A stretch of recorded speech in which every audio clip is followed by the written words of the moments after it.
Hello everyone and welcome back to the channel. My name is The Lollipop and today I'm very excited to finally bring you my brand new Trek Marlin comparison video for 2023 where I'll be covering all of the similarities and differences among every bike in the new Trek Marlin range so you can clearly understand what changes on these bikes when you go up in price.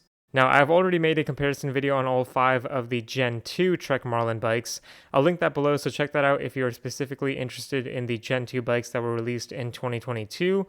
But in this video, we'll be comparing the entire 2023 lineup, which includes the brand new Gen 3 Trek Marlin bikes that have a new frame.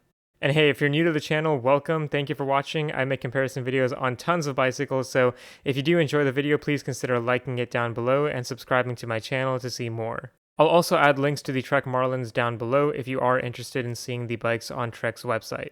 Now, in terms of organization for the video, I'm going to start off by comparing all of the different components on these bikes, like the suspension forks, brakes, drivetrains, and drivetrain components like the shifters and cassettes, to give you a comparison that has all of the details. And then at the end of the video, I'll be completing these large tables to show you all of the changes in one place. I will also talk about what riding style and which type of rider each bike is best suited for, and then finally explain my overall favorite choice out of the 5. This particular video is going to be a bit longer since I'm trying to cover every single difference to give you the best comparison possible, so bear with me here, but definitely check out the timestamps throughout the video if you are interested in a specific section of the comparison. Okay, so with that, let's move on to a background. The Trek Marlin lineup is intended to be Trek's entry-level mountain biking lineup, although it does include some higher-end models that are more expensive and more trail-ready. These bikes can be used for beginner, intermediate, and even more difficult trails depending on the model, but they can also all be used as commuter bikes since they have mounting points for a rear rack to carry cargo, as well as for a kickstand on the left side here. There are 5 total bikes in the range, with the Marlin 4 being the lowest level and most affordable, and the Marlin 8 being the highest level and most expensive. Alright, so now let's get into this comparison, and I'll start off by showing you all the parts these bikes have in common, so you can see which parts are standard across the Marlin range. So every single Trek Marlin bike in 2023 uses the exact same Bontrager Arvada seat, same nylon pedals, the same Bontrager alloy handlebar, but with different widths depending on the frame size, and the same Bontrager alloy stem, but with different lengths depending on the frame size. These are the only components that are shared among the 4 bikes, so in this comparison I won't focus much on these since if you do buy any Trek Marlin you will get these parts.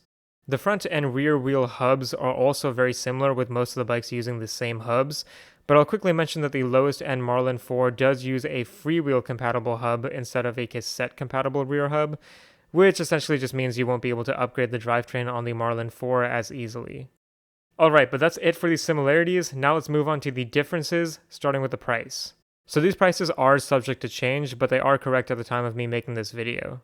The Marlin 4 is always the least expensive Trek Marlin bike, coming in at $530 US, and then we move up to the Marlin 5, which currently costs $600. And now we move on to the newer Gen 3 Marlins, starting with the Marlin 6 at $900, so a pretty significant price jump, and then the Marlin 7 at $1,000, and finally the Marlin 8 at $1,300, which is definitely a hefty price for a Marlin. I also put up all the prices in British pounds, but all the bikes in the UK are on sale, so these will be a bit cheaper than in the US currently. But next, let's talk about the first component difference on these bikes, which is actually the frame. So the Marlin 4 and 5 still use the Gen 2 version of the Marlin frame, which is the same frame that has been used on these bikes since 2020, while the Marlin 6, 7, and 8 Gen 3 bikes now use the new, redesigned Gen 3 frame.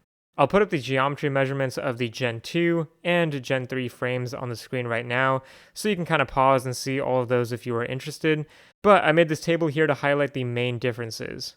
So you can see the head tube angle on the Gen 3 frame is slacker, or 3 degrees less, to make it more capable and stable while riding downhill, and the seat tube angle is steeper by 1 degree to make this bike more efficient while climbing uphill.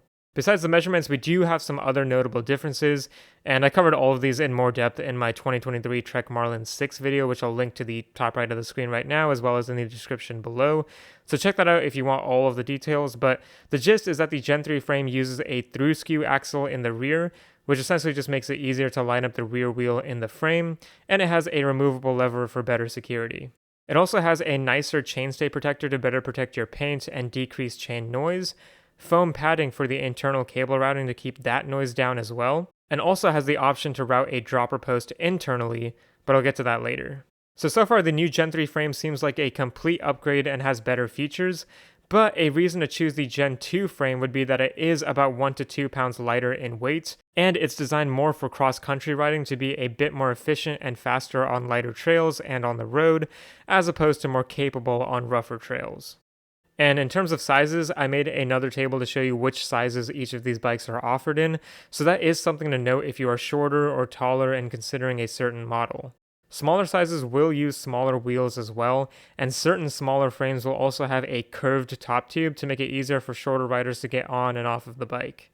An interesting thing here is that certain frame sizes are actually not offered in certain countries, so this table is actually for the US bikes specifically, and as you can see, certain colors are also not offered in all the sizes, so if you live outside the US, you may notice some differences in this table. In this comparison, I'll focus on the 29-inch wheel bikes in the medium and above sizes. However, most of the differences will apply to all the bikes, and I'll include more specifics in the tables at the end of the video if you want details on these smaller sizes. Okay, finally moving on to our next difference among the 5 bikes, which is the color. So there are so many colors that are unique to each respective bike in the range, so I'll show off some tables highlighting these color options, but won't really go over them in too much detail since that would just take forever. But hey, this is a complete comparison, so I gotta at least mention these. But now let's check out some component differences among these bikes, starting off with one of the most important mountain biking components, the front suspension fork. So each bike uses a fork with 100mm of suspension travel, but some of the smaller frame size bikes will come with 80mm of travel to make those bikes more comfortable for shorter riders. All the forks also use quick release axles to make it easier to remove the front wheel off of the bike. The Marlin 4 uses the SR Suntour XCE 28 fork, which has a coil spring and 28mm wide upper stanchions, while the Marlin 5 and Marlin 6 both go to the SR Suntour XCT 30 fork, which also has a coil spring but has wider 30mm stanchions for added stiffness and strength, as well as a hydraulic lockout, which is a knob that you can manually turn on the fork to make it fully rigid. This helps you go faster in flat areas or while going uphill, since you don't lose any pedaling efficiency to the suspension fork bobbing up and down. The Marlin 7 then upgrades to the RockShox Judy coil spring fork, which also has 30mm wide stanchions and a hydraulic lockout, but it has better damping and construction to make it more reliable. And finally, the Marlin 8 makes a significant upgrade to the RockShox Judy Silver Air fork, which once again has 30mm wide stanchions and a lockout, but it has a rebound adjustment knob on the bottom so you can adjust how quickly the fork bounces back from a hit. The air fork also just means that it is much lighter in weight and more adjustable for your specific weight, and that makes it a significant upgrade. For the next component, I'll talk about the wheels, starting with the rims. So the Marlin 4 and 5 actually use the same rim, which is the Bontrager Connection alloy rim that uses Schrader valves. Then the Marlin 6, 7, and 8 upgrade to the Bontrager Covey rims, which are tubeless ready and use Presta valves. The Covey rims are better because they are a bit wider for added strength, and they allow you to set up your bike tubeless more easily, as long as you have tubeless ready tires. And on that note, let's talk about the tires. The Marlin 4 and 5 both use the Bontrager XR2 comp tires, but as you can see, they do have some different diameters depending on the frame size, but both bikes should come with 2.2-inch wide tires in the front and rear, though Trek on their website does state that the Marlin 4 may come with narrower 2-inch wide tires. The Marlin 6 and 7 then use the Bontrager XT3 comp tires, which have similar specifications to the XR2 tires, but have a brand new tread pattern that is more aggressive and will be better for trail riding. These tires are also wider at 2.4 inches in most frame sizes for much better stability. And finally, the Marlin 8 makes a bigger upgrade to the Maxxis Ardent tires that are tubeless ready, which means that the Marlin 8 is the only bike in this lineup that can be converted to tubeless with just sealant, tubeless valves, and a tubeless ready rim strip, making it more trail ready than the other bikes. These tires are also 60 TPI, so they are lighter in weight and more flexible over rough terrain, while still being 2.4 inches wide for stability, and have a good tread pattern for both speed and traction. Next we have the brakes. So each Marlin uses a 160mm diameter brake rotor for the rear brakes, but most of the Marlins in frame sizes medium and above use a wider 180mm rotor in the front for some added braking power. And for the brake calipers, the Marlin 4 uses mechanical disc brakes from Tektro, while the Marlin 5 and 6 upgrade to the Tektro hydraulic disc brakes. Hydraulic brakes are much better than mechanical ones because they have better stopping power, work better in all weather conditions, and require less maintenance. The Marlin 7 and 8 also use hydraulic disc brakes, but these are the Shimano MT200 brakes, which are pretty similar to the Tektro ones but just have some better construction and a little better stopping power.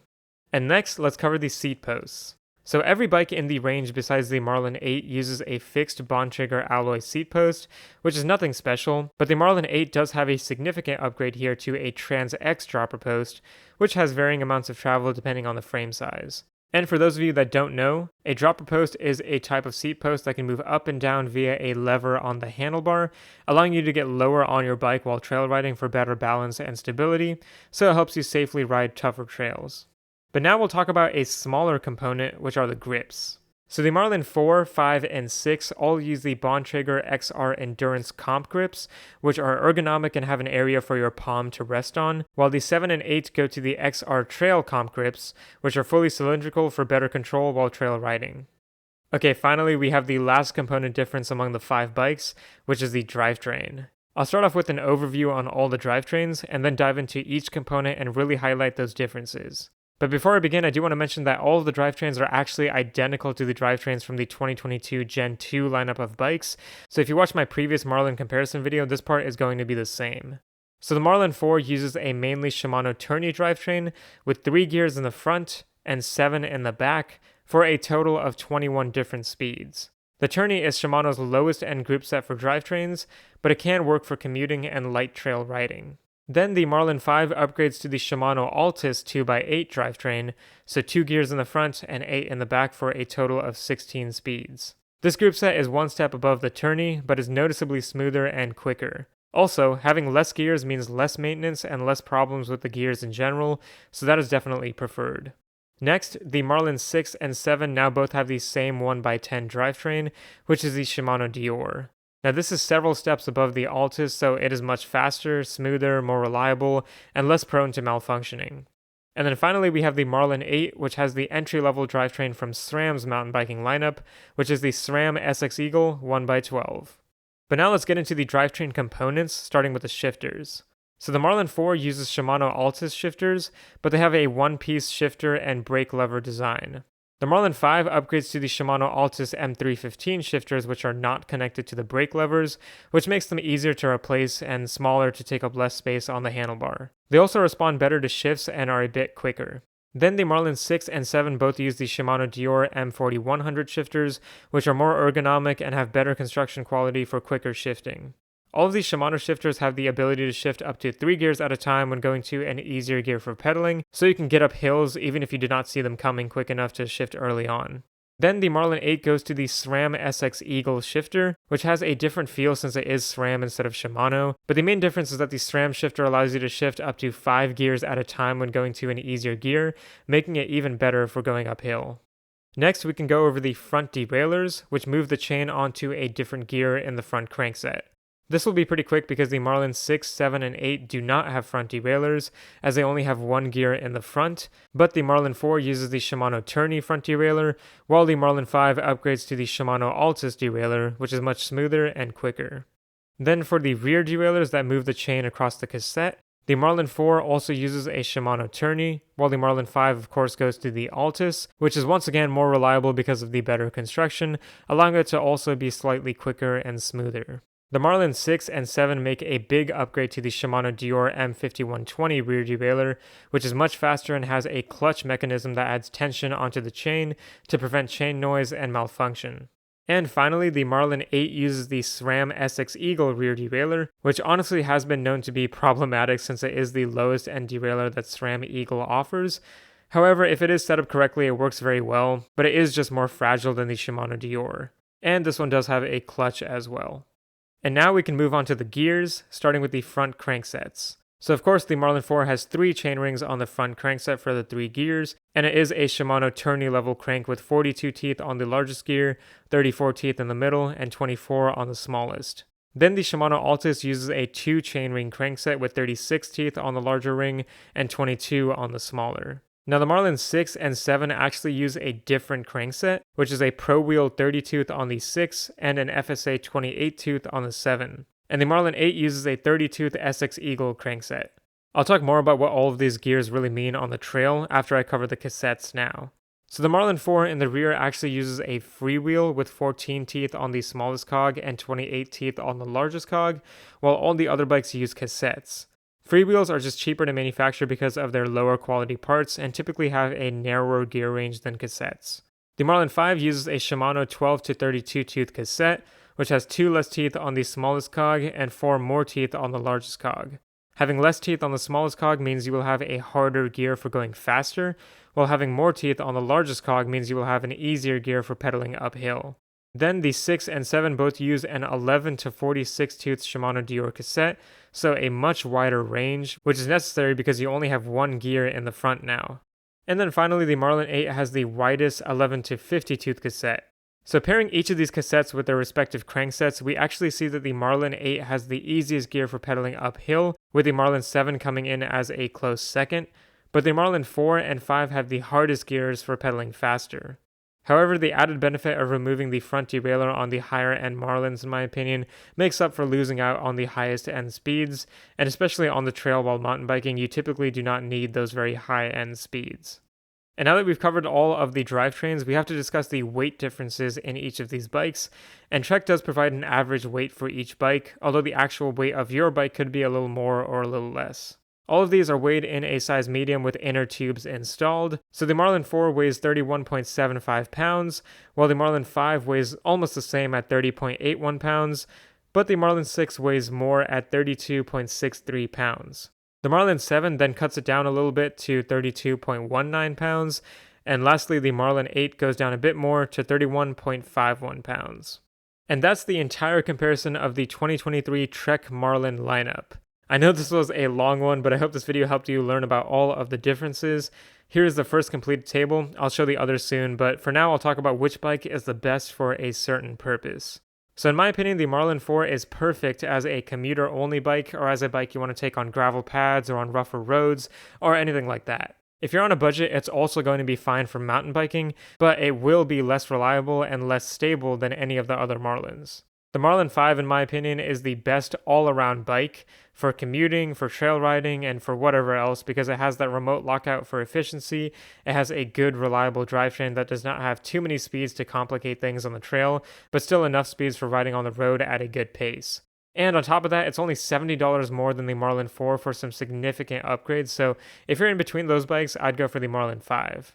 Then the Marlin 6 is really the entry-level, trail-ready mountain bike with that brand new Gen 3 frame that is way better for trail riding, but it also has the new Bontrager tires with the more aggressive tread pattern and that amazing Shimano Dior drivetrain, so it's going to handle the trail a lot better and be more reliable on rougher stuff.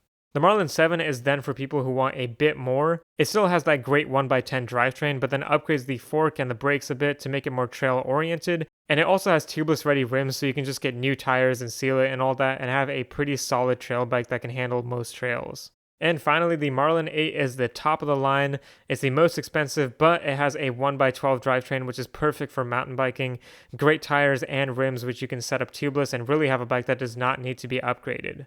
The dropper post is also a significant upgrade for a Marlin, and it's actually the same dropper used on more expensive Trek bikes like the Roscoe 9, which is $1,500 more than this bike, so that's nice to see here. Of course, all of these bikes are still going to be great all-around bikes because of the kickstand and rack mounts, so they are pretty versatile. And as promised, I will talk about which one is my favorite. So considering all the components and the prices, I picked the Marlin 6 as my favorite for last year. And actually this year my choice has remained the same, so the Marlin 6 is still the best overall Marlin in my opinion. It's the cheapest way to get the redesigned frame, which is way better for mountain biking but still good for commuting. It has a great drivetrain and all of the other parts are still reliable and usable. I wouldn't pick the Marlin 4 since its parts are more low quality and the Marlin 5 is just way better for $70 more. And then the Marlin 5 itself would probably actually be my second choice, mainly based on the price being a lot cheaper than the Marlin 6 price. But I just think the Marlin 6 upgrades enough parts to make that cost worth it. The Marlin 7 doesn't really upgrade enough parts for me to want to choose it over the 6, though I do love that blue and red color it offers. And the Marlin 8 is honestly too expensive. It's a cool bike, but at $1,300, I'd rather spend a bit more and get a Trek Roscoe or some other trail bike that will be better for long-term mountain biking. But as always, those are just my thoughts. Let me know what you think in the comments section below, and feel free to leave any questions or comments as well, and I'll try my best to answer them and add updates as well. But besides that, I hope all of you enjoyed this one. Thank you all for watching, and remember to keep biking.